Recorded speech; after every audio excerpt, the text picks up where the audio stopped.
Hello and welcome to another episode of Ancestry with Lucy Loose and Lily Love. Welcome to part 2 of food sovereignty. Last week, we told you guys what food sovereignty was, but I felt like after re-listening to that episode that was very confusing and you might not have understood what we were talking about. It's very lofty. It's very like big words and stuff. So I kind of squished the words together and made it more of like a layman's definition. Food sovereignty is helping keep food local and healthy. It's about equality, fairness, and sustainability. So, in that, it allows the people to decide and develop a food system based on social justice issues, as well as sustainable farming practices and respect for the ecosystem and its limits. So Lily has a little bit more to say on that too. There are also 7 pillars of food sovereignty. Number 1 is focusing on food for the people. Number 2 is building knowledge and skills, how to grow your own food, and more about that. Number 3 is to work with nature, so we're not destroying the earth as we grow our food. Number 4 is finding value for the food providers and not exploiting them. 5 is localized food systems to be able to have access to fresher foods and not have to resort to mass production. Number 6 puts controls over the local food sources so that they don't have to be out of business due to big corporations. And number 7, which is most important, food is sacred. Everybody has to eat. Right. It should be a right. So in this episode, we are going to discuss how the human race can achieve food sovereignty, as well as reconnecting to our own traditional foods. And at the end of this episode, we're both going to do a small dive into different traditional diets and the benefits of just going back to the way that our ancestors were living and eating before things got out of control. So, how do we achieve food sovereignty, Lily? I think the very first thing is to individually evaluate our own food choices. And the best way to do that is if you don't have access to fresh food or have time, in a sense, the best thing we can do to start is to learn how to read food labels. It's not just about like how many calories you're having or portion size. It's about the ingredients. Like if your ingredients is longer than the nutrition label itself, do not eat it. If there is an ingredient in there that you can't even pronounce, put it back. The least ingredients in the foods you buy, the better. I would say education. And I mean, that's pretty much what you're saying as well. But in order to even get to a point where somebody's understanding what they're reading on the label, there's some people who don't even know what the difference between organic and conventional produce. One of the studies that I looked at while we were researching this, the article was called Quebec Farmers Push Food Sovereignty. They had asked a bunch of people in Quebec a bunch of questions to help the researchers figure out how to bring food sovereignty to this town. And a lot of the people didn't even understand what organic was. They thought that if they bought it from the market, it must be organic.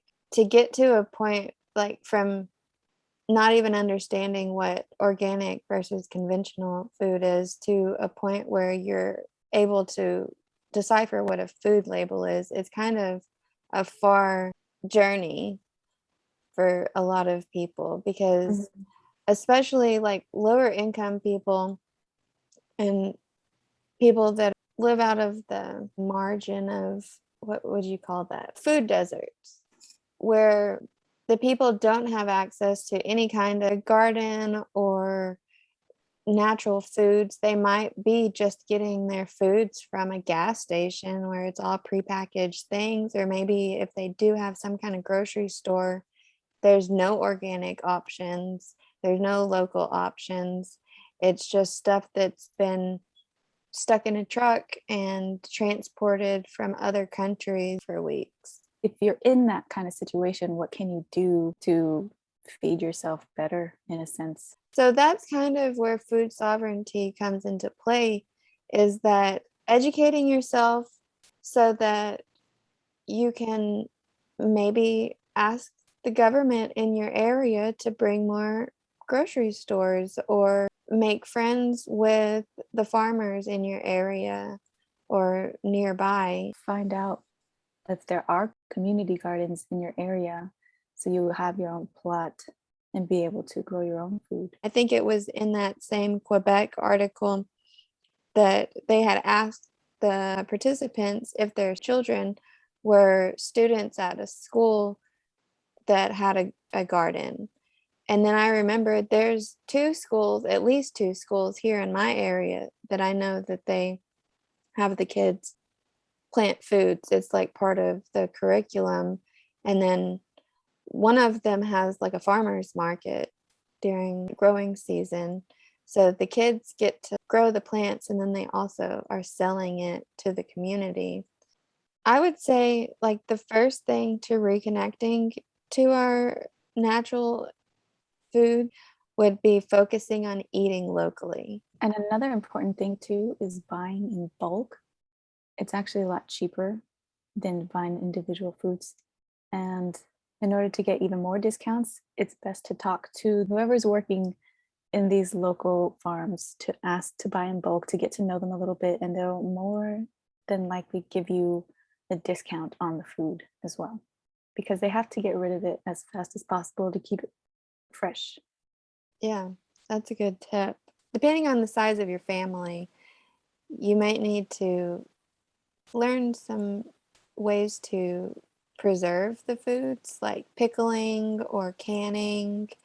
I know, like, my grandparents have a garden that they keep in the summer, and my grandma will can and freeze green beans and squash and make jellies out of the fruits that they have. So that way, when you have a bulk amount of vegetables, it is easy to let them go to waste. Fresh foods stay really at the healthiest within like the first 24 hours of being picked. So after it's stayed in the fridge for a couple of days, it's lost a lot of its nutrients. Freezing it right after, or like, within a few days of it being picked, is going to keep the nutrients.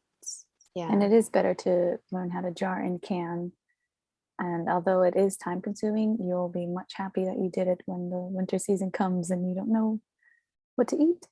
Right. It is a good way also, like you said, when the winter comes, then you have foods that are fresh and local, maybe not fresh, but they're not the packaged foods that have been processed and have ingredients that are most likely carcinogens or not made for human consumption, really.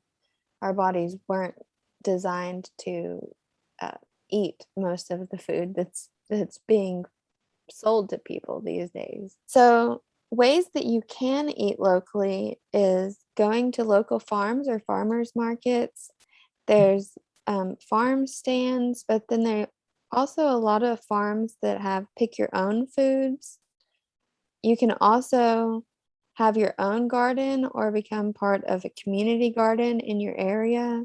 A lot of grocery stores are selling local produce these days. Like even my local Kroger, I've noticed in the summers they have Arkansas tomatoes, they have Arkansas strawberries. Trader Joe's always puts on their signs like locally picked. Mhm. And you can even go as far as, and And it's probably difficult for people too, but you can go up to them and ask them, like, where are these farms? So you can potentially go to them personally Hmm.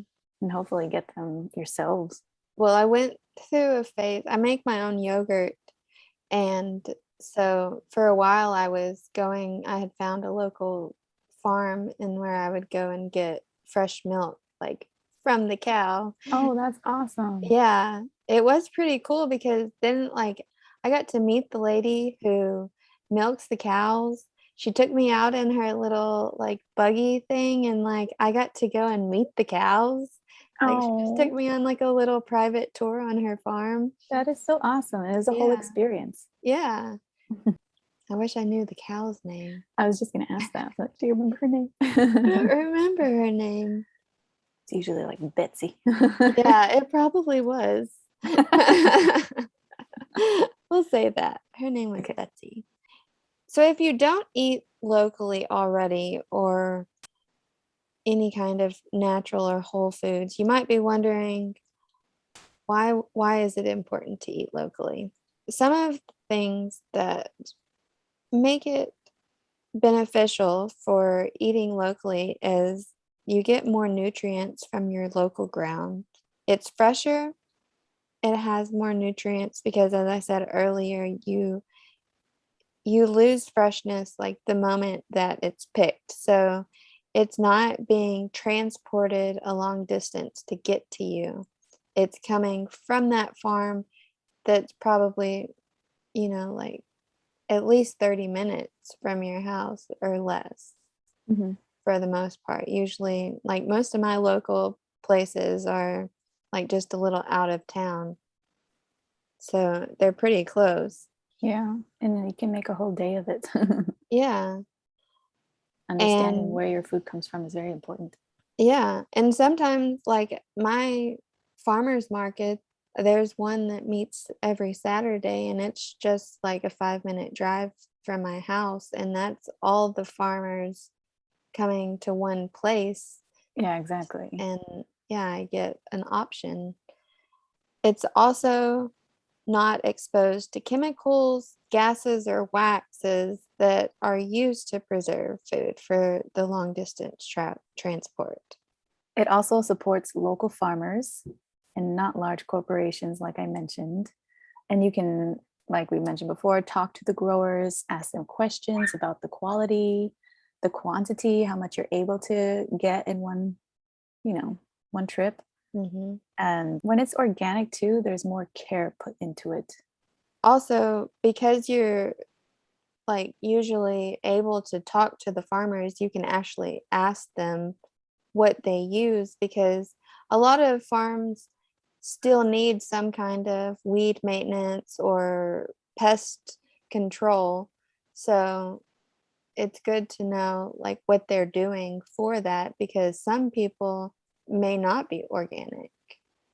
Just because they're local doesn't mean that they're organic.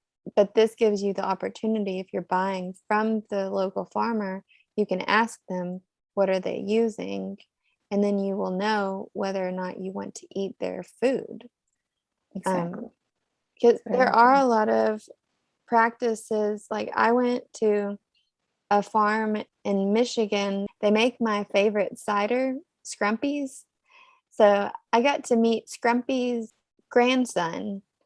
Wow. Yeah, he's the The one cider who, brand. yeah, Scrumpy was the guy who made the cider, but initially it was just like for their family and friends and neighbors, and they would just have parties, and it was just for them, personal use. But then his grandson, the one who started the company, he used his grandpa's recipe and started making it for college parties when he was in college, and then everybody loved it. So then he eventually took his grandfather's recipe and made scrumpies. They use red solo cups on the trees to deter the pests Mm. because I guess it looks like apples. I don't know exactly because it's a completely organic cider Mhm. company. So that was one of the questions that I wanted to know, like, how do you have pest control and still stay organic? They had that, and then there was like some other sprays and things that were all made with organic compounds. So there were no chemicals used. It was like natural things that they were using, mostly trying to not put anything on the actual apple. They were one of my favorites too. Very good. Yeah, it's a good cider. It's just apples. Like, Fermented. yeah. It's And very it's good. so good. Yeah. If you can find it, we highly recommend Yeah. it. Send us some. Okay, back on track. What I said earlier, I said nutrients from local ground, but what I was trying to say is that the earth is going to be better quality. More nutrient dense in the Right. soil. Yeah. Because the farms that are like mass producing the foods that are the conventional stuff, like, because they're all about a profit and stuff, they're not focusing on the nutrients in the dirt. But a local farmer is going to be more likely to put that care into making sure the dirt is good. High quality, yes. Yes. And that brings it also more sustainable farming practices, which also kind of go back to the pesticide free and better for our bodies and not just better for their pockets. I like that. My resource for all of this information that we've been talking about is an article by Liz Amisson,Amisson. The article was called "Is Eating Locally Grown Food Healthier for You?" And she has a lot of letters behind her name. She is MSN, RDN, CDE, and a registered dietitian. So she sounds like she's gone to a lot of school to know what she's talking about. Go Liz. Other ways to achieve food sovereignty is planting your own foods. We kind of went over some of the things when we were talking about how you would eat locally, like having a community or neighborhood garden, or seeing if your children have a garden in the school. It's possible. I mean, you just ask. Ask and you shall receive. Yeah. Planting your own food can be as small as just growing spices in your windowsills, or having like a full outdoor garden, or even a greenhouse. Well, if for any reason we're not able to grow gardens for too much shade, some people don't have the time, some people don't have the space. Again, next thing to do is to just learn how to shop better, learn how to read a food label, and we can include resources that break down how to go about that, how to read the food labels and look for ingredients, how to read them. But I think the most important thing to look out for whenever you're trying to read the food labels is to see if it contains wheat, corn, and soy, because those three are mass produced. The corporations do it for, number one, agriculture, to feed the livestock so people can get their meat. And number two, they're making so much way to grow these certain foods that they're cutting down more of the Amazon every day just to grow these fields of corn, wheat, and soy. A lot of people, especially that I know Lucy is, I know I can react to it, can be allergic to these kinds of ingredients of the corn, the wheat, and the soy. Because it's so mass produced, they tend to put it in almost every processed foods. So if you are able to stay away from those, I highly recommend it. And the best way to do that is if you look at the bottom of the ingredients list, in bold, it says may contain corn, wheat, and soy. And if it says that, try your best to put it back on the shelf and look for a different alternative. Yeah, I'm going to add that corn is not always listed. Corn is one of those, because I have a corn allergy. That's the hardest one for me. I had to like just learn all the names, like modified cornstarch, corn syrup, high fructose corn syrup. I can't even think of all of them. You can probably Google what ingredients contain corn, and there's probably a mile long list because they make corn into everything. There is a documentary, you've probably seen it, about corn. Is it about those two guys who tried to grow a Yeah, corn like he farm? gets a subsidy from the government, and then they like try to eat the corn, And it's and horrible. yeah, it's not even made for eating because it has to be so strong for the pesticides to not kill it, and then like there it's just been bred to be this unedible thing because they use it to make all of these additives and sweeteners. The government subsidizes it, so they're able to grow it very cheaply. That's why it's mass produced, because they're getting money from the government, and then they can just grow these huge fields of it and then sell it to people who make it into the products.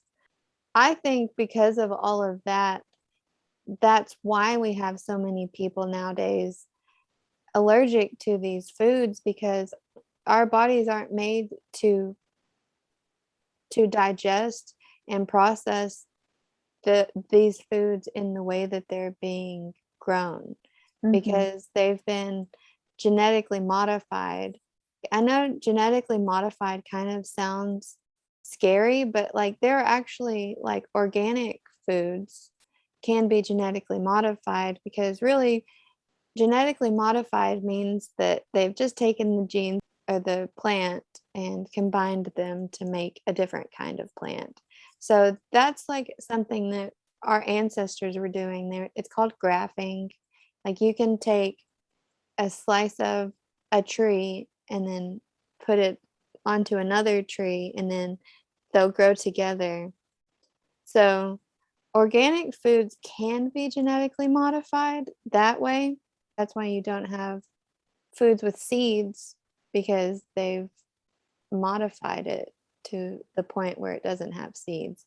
So I don't know. I'm like on the fence about like genetically modified, good or bad.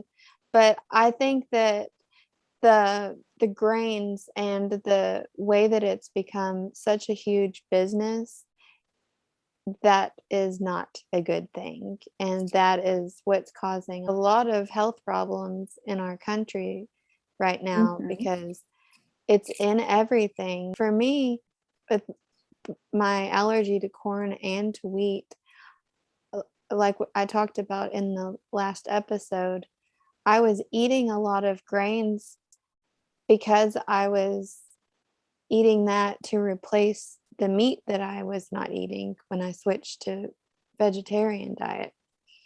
So because I was uneducated about wheat and grains and how mass produced they are and genetically modified and non-organic, all of these things, I was just like over consuming things. Also with soy, because I'm allergic to milk as well. So I was eating so much soy.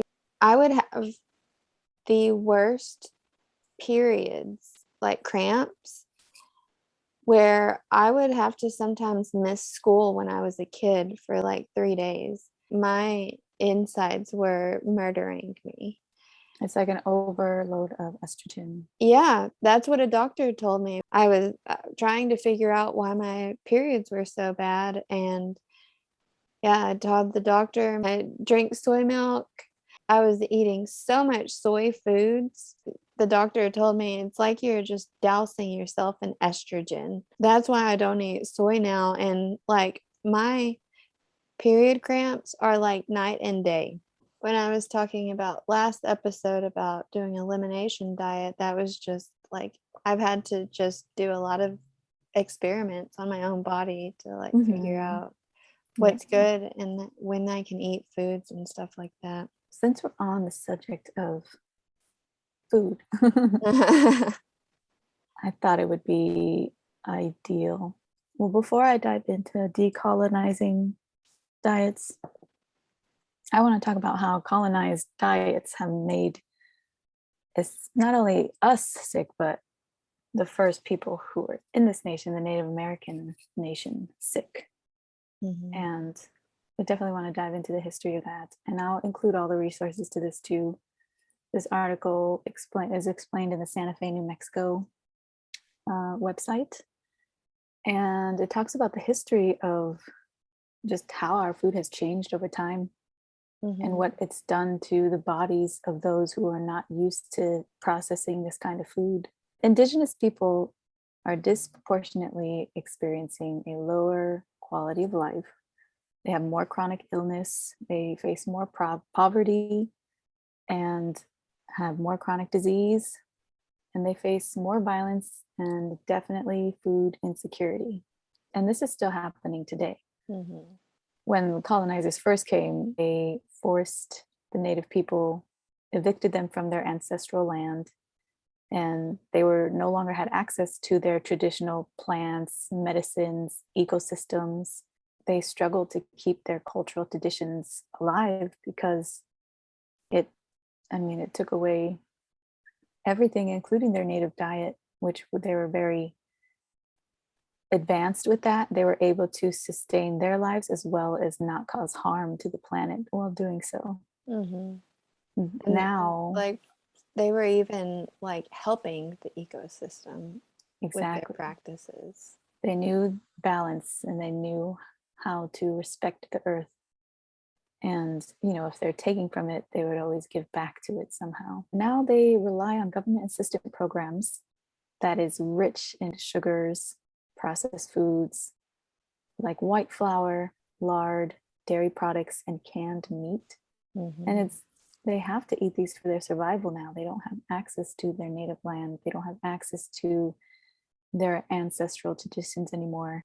The reason for that being is because of reservations they've been put on are not the best quality. They don't have access to their fresh water anymore. And also is because it's due to loss of elders who knew all the ancient traditions and also forced assimilations with the Native American boarding schools, and of course, the dominance of modern food technologies. In a 2018 study, it showed that 48% of Indigenous people were now obese. They suffered from high blood pressure, they suffered from high cholesterol, they suffered from diabetes, and those led to kidney failure. So they are definitely at risk for, you know, a short lifespan because of the food that they have to eat now. Mhm. It's really sad how, these ancient people before any settlers were here knew of the land, knew how to do all of this, how to farm, how to hunt, how to harvest, and being taken away from all of that. It's like, what can you do but rely on those who took it away from you, in a sense? Mhm. And it's not the Yeah, best and food. then the government is just giving them the most unhealthy options. Like they're not even giving them options that Hmm. are going to help them to be Yeah. better. A lot of them live in the food deserts. Mhm. They don't have access to fresh foods, vegetables, medicine, and they turn to alcoholism, addiction, Mhm. and a lot of suicide has been huge in the Native communities now because of this. But on a positive note, there is a resource I found called the Pueblo Food Experience, and it's a cookbook. And I found an article about it that explains more. And it's basically an artist. She's a sculptor named Roxanne Swetzel, and she created this. It's a study pretty much, and there are about 14 volunteers from age 6 to 60, and they did this study for about 3 months. Where before the study, they got their blood drawn to check their sugar levels, cholesterol, triglycerides, and liver functions. And they basically were told to only have foods that were available to their ancestors, before any native was in contact with Spanish in 1540. It was free of dairy products. It was free of refined sugars. It was free of carbohydrates and other highly processed foods. And this had a positive effect on the volunteers. The group had an average loss of like 30 to 40 pounds, significant decrease in their triglycerides, cholesterol, and blood sugar levels. Switzel herself did the study with them. She always had high cholesterol and she assumed it was genetics. Mm-hmm. She tried everything to try to get rid of it, and she just assumed, that's just how it is in my family. But when she did this study along with the other volunteers, her cholesterol level went from 245 to 172. Wow. And a normal cholesterol level is 200. It's really a huge improvement. Yeah. Her son even joined the study and he lost 50 pounds. Wow. So it definitely not only improved their, blood levels, cholesterol, triglycerides, and liver function, but it also improved their mental health too. They had less depression, they had more energy, they had more mental clarity, they didn't have a lot of pain, no swelling anymore. Mm-hmm.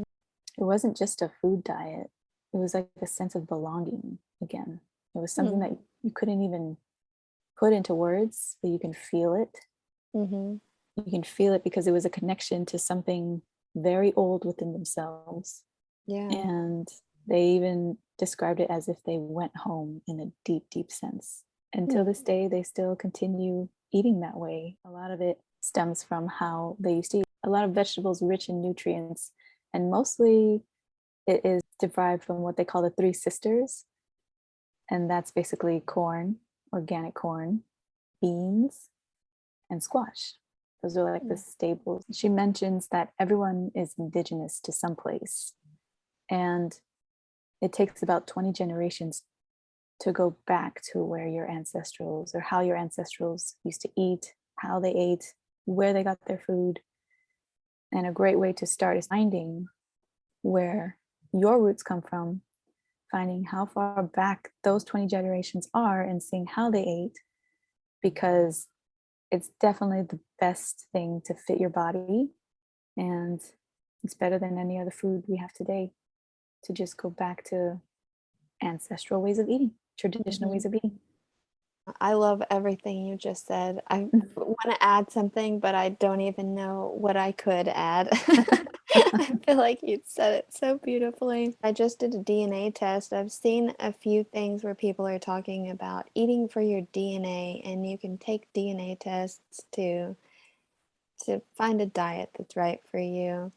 I feel like that would help some people, but I think for a lot of people, just connecting to who you know your ancestors were and maybe just try changing your diet to eat more like them, because really when you look at any indigenous food systems, they're not eating all the grains that we are. Like you said, they were eating corn, but that corn that most indigenous people were eating is not the corn that we're eating today. No, it was all kinds of colors. Right. There were so many different kinds of corn back then. Yeah, it's completely different, like structure and makeup, and digested differently. I did find an article that was interesting. It was from the early 2000s. The article is from the Los Angeles Times. Hey, that's from where you are. By Hillary E. McGregor, and the article is called "Are the Clues to Diet Success in Your Genes?" with Nutrigenomics. Nutrigenomics. That sounds like a word they made up. So in her article, she talks about like that some people can have some things like insulin sensitivity, where they might need to eat less carbs, or a B vitamin gene could cause an active fit person to have high cholesterol. And then sometimes those kind of issues can be a mystery until a DNA test is done with the dietitian, and then they'll be able to see that this is the issue. I mean, if you have insulin sensitivity and you're eating a ton of carbs, but you're just eating the same amount as everybody else in your family, but you're the only one gaining weight, sometimes a DNA test might help. And then also working with a dietitian who knows what they're doing. Every body is different, but we get traits passed down from our ancestors. So looking at what they were eating can help you determine what you should be eating. Mm. For me, my ancestors are Nordic and Scandinavian. And something that's interesting when I was looking at this is that I realized that pretty much how they were eating is how I'm eating now. Like now that I've switched my diet, like I'm pretty much eating a Nordic diet without even realizing that that's what I was doing. That's exciting. Yeah. In 2004, the Nordic Kitchen Manifesto was created. Have you even heard of this? So it was conceived and formulated by like a group of Nordic restaurateurs and people that were working to preserve the Nordic food culture. Its basic points are that the food needs to be pure, that they eat seasonally, that it's ethical, that it's healthy, sustainable, and it's quality food. Hmm. I also looked up ancient Viking diet, which is pretty close to what the Nordic diet is as well. It's dairy products, milk, cheese, curds, and whey. Grains, so these would be older, very older grains like wheat, rye, barley, and oats. Fruits like strawberries, raspberries, blackberries, crab apples, and apples, and like all of these, like even the dairy products, they would be making all of the cheeses themselves because they didn't have a supermarket in Viking days. Mhm. They would do nuts like hazelnuts, and possibly walnuts would be imported, like with the Vikings bringing them back.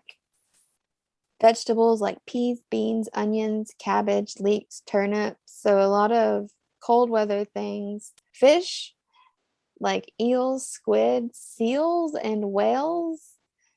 That's crazy.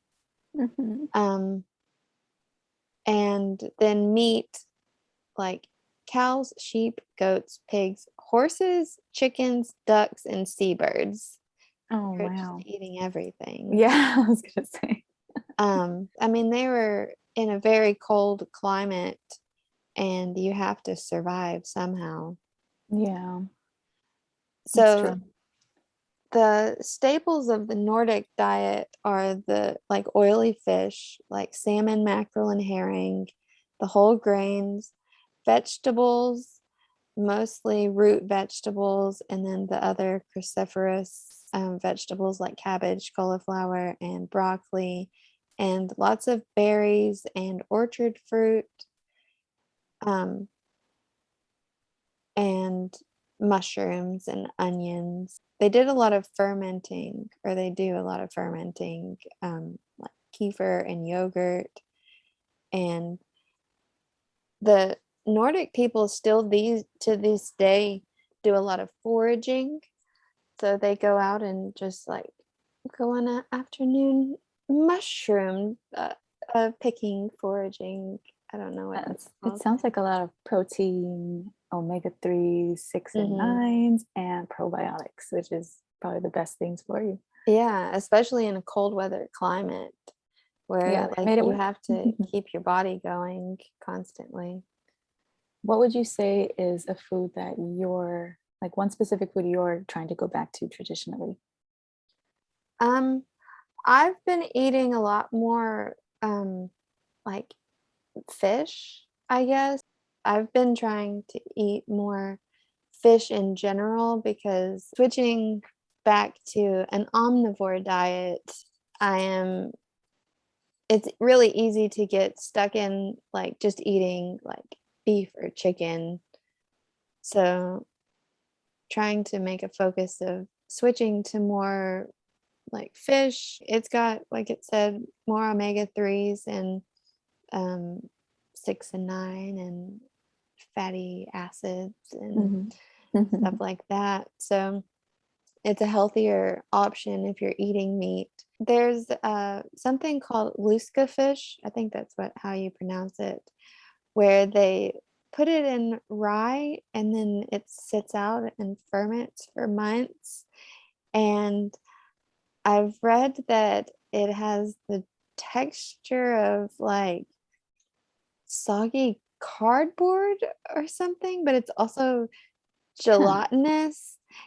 And you don't open it in the house because it will make your whole house stink. Mm. It sounds horrible. I don't want to try it. Okay, I was gonna say you're not gonna try that, are you? But that's good to know. Yeah, but that's a What your traditional ancestors ate, yeah. food. Yeah. Um, yeah, I know that my family who still practice like Swedish holidays and things, like they'll put a thing of luska fish on the table, but it's usually there like Who's brave enough to try it? yeah. Yeah, I think it is kind of like a more of a dare than an actual like we're putting this on our plate and eating it. Mhm. Like, everything I've read about it, everyone like it's kind of like why is it still around? Yeah, But that's maybe some true. people do still like it. Who Mhm. knows? Exactly. Maybe. What about you? Are you connecting to any of your traditional foods? You know, it's funny, when I went plant-based, I thought I had to give up all my favorite traditional foods like tamales, pozole, enchiladas, and Mhm. flautas. But on my food journey, I was able to discover how to make those traditional foods completely plant-based and still have the authentic flavor and the coziness to all of them. So I've been able to master, because luckily Mexican cuisine has a lot of chilies and spices and herbs and a lot of garlic and onions. So I didn't need too much salt because the flavoring was all in there. Mhm. And now that I can have more salt, I can make my traditional foods too, where everybody can enjoy it, not just me, because I couldn't have no salt for so long. I'm so happy that I was able. It took me a while to master the traditional recipes, but Mm. I've got a lot of them down.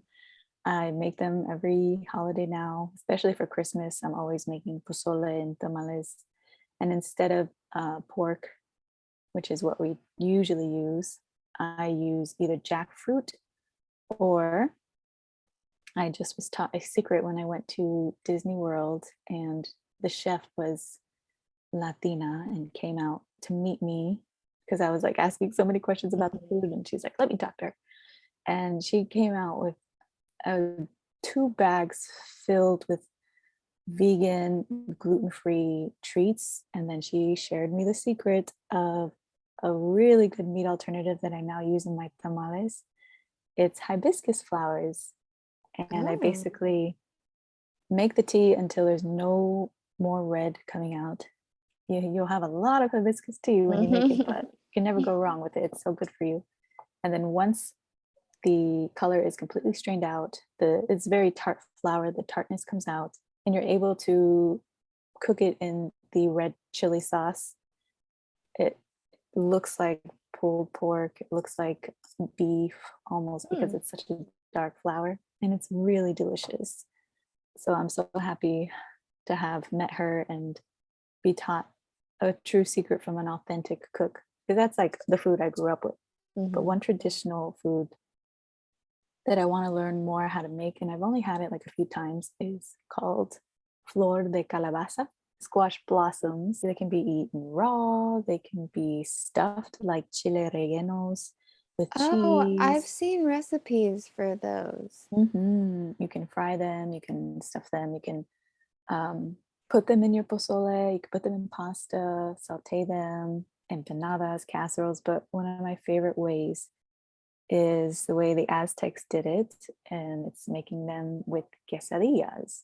Mm, And it's pretty darn good. It's about 4,000 years old, wow. and it's rich in calcium, iron, vitamin C, and vitamin A. It's usually grows around the rainy season, but it can grow from like summertime to like early fall, and it's from central Mexico. Oh, that's really cool. Mhm. You've never had it though? Mm-mm. No, I've just seen, I think I've saved some recipes on Pinterest, but yeah, I guess I should, because that's one of the plants that my grandparents plant in the summer is squash. So they would Hmm. have squash blossoms. Yeah, it's for a flower, it has so much flavor. No Hmm. wonder you can, it's very versatile. But another way is fried is really good. You like dip it in a batter, put it on the skillet. It's really delicious. Hmm. Yeah, I'll have to try that next summer when I have some um, flower of the squash. Well, all of this talk about food is making me hungry. Me too. I think I'm gonna go make some food. I'll be right there with you. Well, thank you for joining us for our part 2 episode of Food Sovereignty. We hope you enjoyed it, learned something, and also got a little hungry listening. Yeah. And please rate, subscribe. If you guys could give us a thumbs up, some stars, and Just show some love. We really appreciate it. yeah. And if you want to let us know what traditional foods you are eating or reconnecting to, we'd love to hear about it. We've changed our email address. We have a new, shorter, easier to remember email address. Lily, take it away. You can now email us at ancestorypod@gmail.com. So ANCESTORY and then pod at At gmail. gmail.com. Yeah. We'd love to hear from you. And And we see you next time. yeah, thanks for listening. Bye.